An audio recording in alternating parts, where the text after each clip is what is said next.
Welcome to the AI-Driven Leader, the podcast dedicated to helping you as a leader harness AI to build better leaders, better businesses, and better lives. I'm your host, Geoff Woods. What if the biggest threat to your business wasn't the competition, but it was how you were thinking? This is something a group of CEOs learned firsthand. I was facilitating a workshop, and I asked a question, which is, what are the biggest challenges you are facing in your business, period? And if we could just solve them, it would unlock a new level of growth for you. The question itself is strategic. For a guy who wrote a book about AI, the AI-Driven Leader, I really don't care that much about AI. And the reason I say that is I don't believe that AI adoption is your goal. I do believe it's to create a better business and better lives. Now, when we look at AI, it can be something that can accelerate your ability to hit your goals, or it can be a distraction from it. One of the CEOs looks at me and says, I have a big problem. I run a manufacturing company here in the US, and I leased all this capital equipment from a company in Japan. Things have started to shift in the market, and the debt structure is now killing us. We're going to go bankrupt if we don't get it restructured. I remember looking at him and asking, what are you going to do? And he said, I have no clue. We've tried everything. And he listed off 5 strategies that he had deployed. None of them have worked, because this is a public company in Japan, and the board is refusing to restructure the debt because they think they'll lose face in Japanese society. He looks at me and says, I have no next steps, and I fear we're going out of business. Can AI help? You are going to realize as you go on this journey with us in season 1 that we don't use AI the way that most people use it. See, most people are using this like a Google to ask questions to, or an assistant to help them write better emails.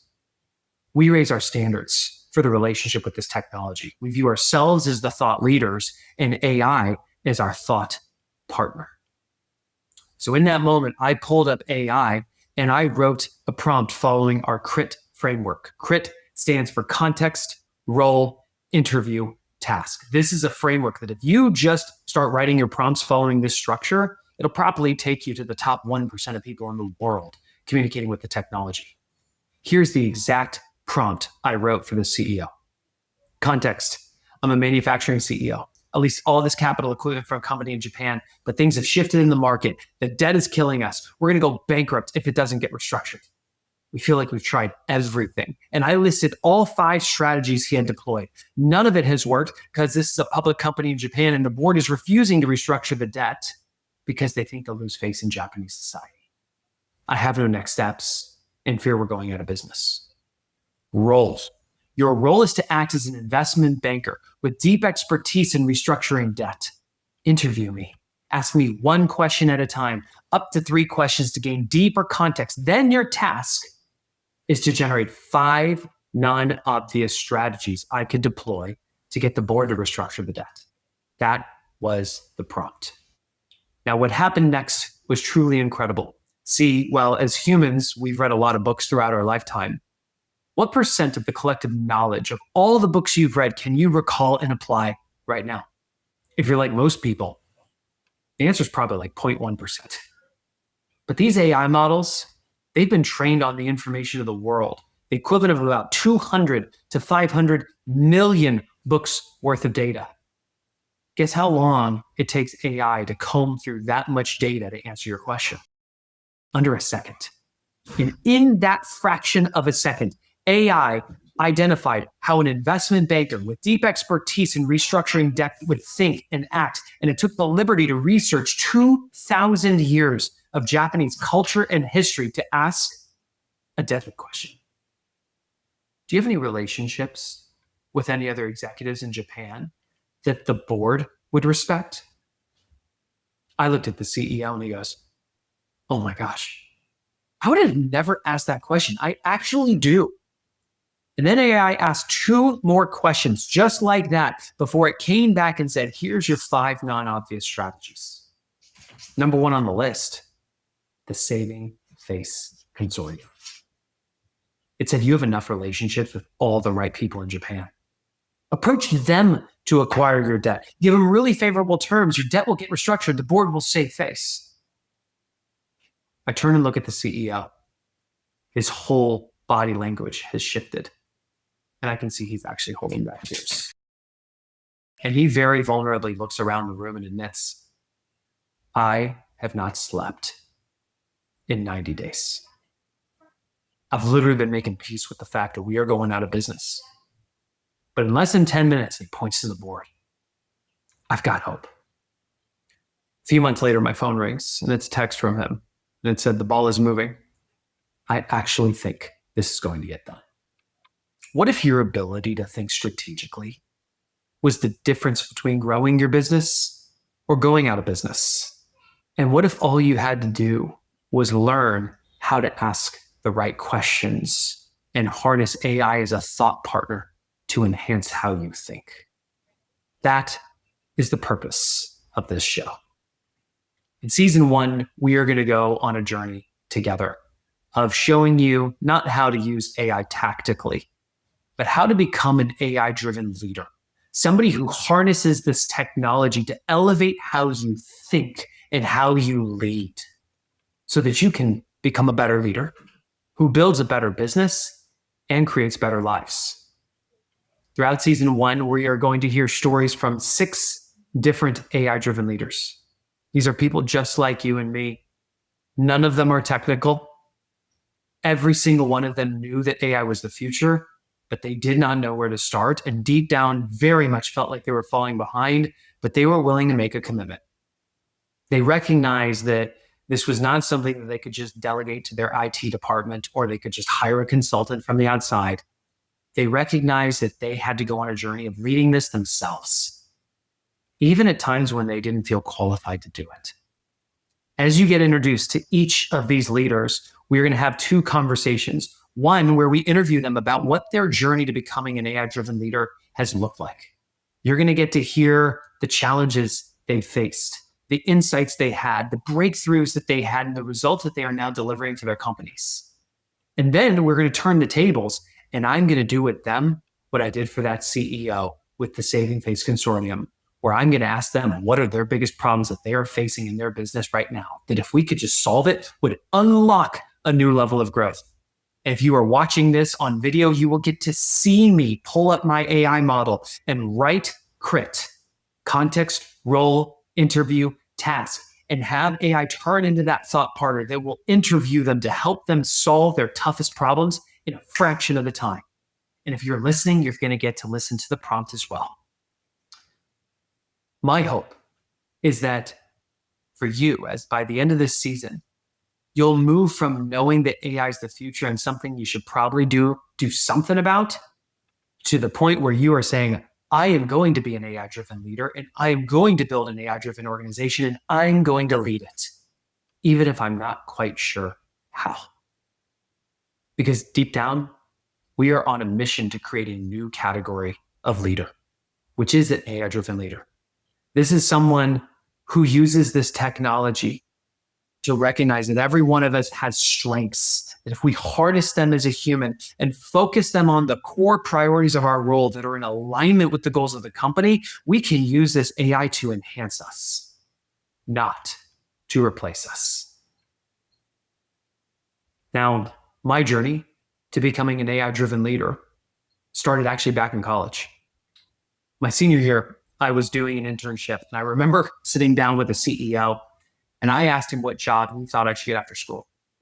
And he leaned in and looked at me and said, Geoff, you're asking the wrong question.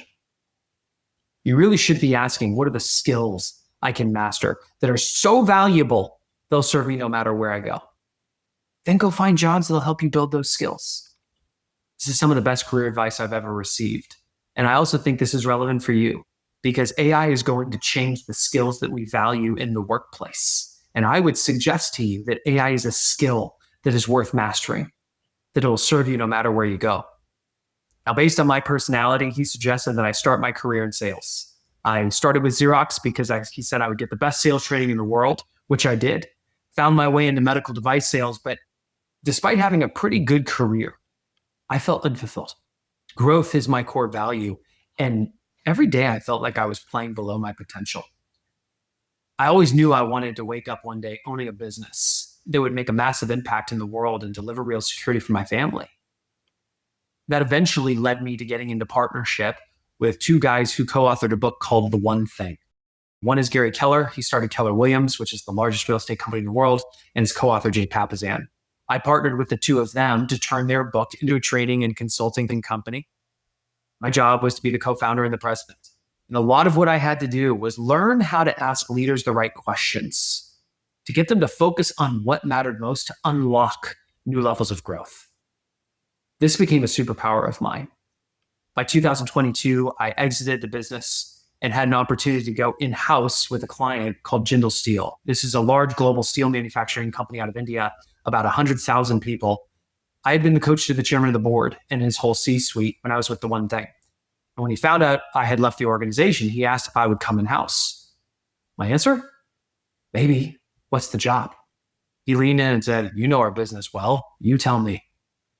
I saw an opportunity because this is a large company that owns lots of companies. So think of like Alphabet is to Google. And they had all these operating companies around the world, but they weren't playing together as one team. And I found myself wondering if you could truly identify the growth processes at a group level and drive them through every operating company, could you unlock enterprise value? I stepped in as chief growth officer. And over a 4-year period with them, we ended up growing the market cap from $750 million to $12 billion. The reason I share this with you is I'm not somebody who just claims to know things about AI. I'm actually a strategy guy first. I know how to grow companies. And while I was there, I learned AI. It was December of 2022 when I saw ChatGPT for the first time. And when I saw it, I saw the future. And trust me, deep down, there were big parts of me that said, "Geoff, you're so busy, get to it later." Or, "You know what, I'll delegate this to my IT department." Or, "You know what, let's just hire a consultant to do it for us." But then I thought, what if this was a skill that was worth mastering? What if this would serve me no matter where I go? Just made a commitment. I said, I'm going to dive in and use this myself. The problem is, I was asking myself all the wrong questions. I was asking, how do I use this to help me write better emails? And I wondered why it felt like a waste of time. But then I had this realization. My career up until this point had been defined by asking leaders the right questions to get them to unlock new levels of growth. Here I was asking AI questions. Could I get AI to ask me the right questions? That was the moment that I discovered using AI as a thought partner. This changed everything for me. I remember I was flying to India every quarter. I was at the chairman's house and I started showing him how I was using this for strategy. He goes, "This is incredible." I said, "Yeah, it's the future." And he goes, "I agree." I said, "I think we should drive it through the whole company." He said, "I agree." And I said, "I think this is so important that you need to own this as chairman of the board." And he goes, "I disagree." How about you do it? One problem. I knew nothing about AI. But something I learned from my old business partner, Gary Keller, is that anytime you're hitting a ceiling of achievement, you are just missing a person. I was asking myself, how do I drive this through the organization? And I didn't know that answer. But then I changed the question. Who could I get into a relationship with that could enable me to drive this through the company? That ultimately led to a partnership with Google. And I started going to their headquarters in Delhi every quarter when I was in India. I learned a lot about the technology. I learned how it works, how it's built, how you identify use cases, how you tune models. But as we started to drive it throughout the organization, I saw a much bigger problem. See, everybody is treating this like a solution that's searching for a problem. But AI adoption is not your goal. Driving growth is. And this is when I realized nobody was focused on the difference that actually makes the difference with this technology, which is you. That's why I ultimately resigned and went all in. I said, I'm going to write a book about this. I'm going to build a company based on this. The AI-Driven Leader is now the #1 book in the world for its category because it was written for you. A leader who's non-technical, who knows AI is the future, but doesn't know where to start and thinks they're falling behind, and shows you how you use this in such a simple way that can create significant value. And it's by elevating how you think as a leader, because how you think drives the actions you take, which drives the results that you get. And we have now built a full company called AI Leadership that sits at the intersection of leadership, strategy, and AI. We have built the largest network of AI-driven leaders. These are all C-level leaders of mid-market and enterprise companies who are not technical. They're committed to driving this in their company in a way that drives enterprise value and a competitive advantage. And we come together and we ask each other the right questions. We centralize our knowledge on how we are using this so that we are always ahead of the competition. Because if you think you can win this game on your own, you've already lost. The technology is simply moving too fast. But what if you didn't have to be an AI expert? What if you just had to be an AI-driven leader who could surround yourself with the right people and ask the right questions and collaborate so you can win? This podcast is my invitation for you to join the new category of leader in the AI-driven leader. And together we will go on this journey to showing you how you can harness this technology to become a better leader who builds better businesses and better lives.